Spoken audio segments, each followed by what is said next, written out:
தமிழ்நாட்டுக்கு எதுவும் செய்யாத பாஜகவிற்கு தேர்தல் மூலம் பதிலடி கொடுக்க வேண்டும் என துணை முதலமைச்சர் உதயநிதி ஸ்டாலின் வலியுறுத்தியுள்ளார். தருமபுரி மாவட்டம் அரூர் தொகுதி திமுக வேட்பாளரான சண்முகத்தை ஆதரித்து உதயநிதி ஸ்டாலின் வாக்கு சேகரிப்பில் ஈடுபட்டார். அப்போது பேசிய அவர், திமுக 7வது முறையாக ஆட்சி அமைப்பது உறுதி என தெரிவித்தார். இந்த சட்டப்பேரவை தேர்தல் மோடியா தமிழ்நாடா என்று பார்க்கக்கூடிய தேர்தல் என கூறினார். மீண்டும் திமுக ஆட்சி அமைந்தால் ஒவ்வொரு வீட்டிற்கும் 8000 ரூபாய் மதிப்புள்ள கூப்பன் வழங்கப்படும் என உதயநிதி தெரிவித்தார். எதுவும் செய்யாத பாஜகவை தமிழ்நாட்டிலிருந்து அப்புறப்படுத்தலாம். அதிமுகவுக்கு போடுற ஓட்டு பாஜகவுக்கு போடுற ஓட்டு.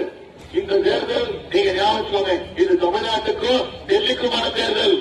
மோடியா தமிழ்நாடு பார்க்கக்கூடிய தேர்தல். நாம ஒவ்வொரு முறையும் டெல்லியை ஓட விரட்டியிருக்கோம், மோடியும் அமித்ஷாவையும் ஓட விரட்டி இருக்கிறோம். இந்த தேர்தலில் மீண்டும் மோடியும் அமித்ஷாவையும் ஓட விரட்டுங்க.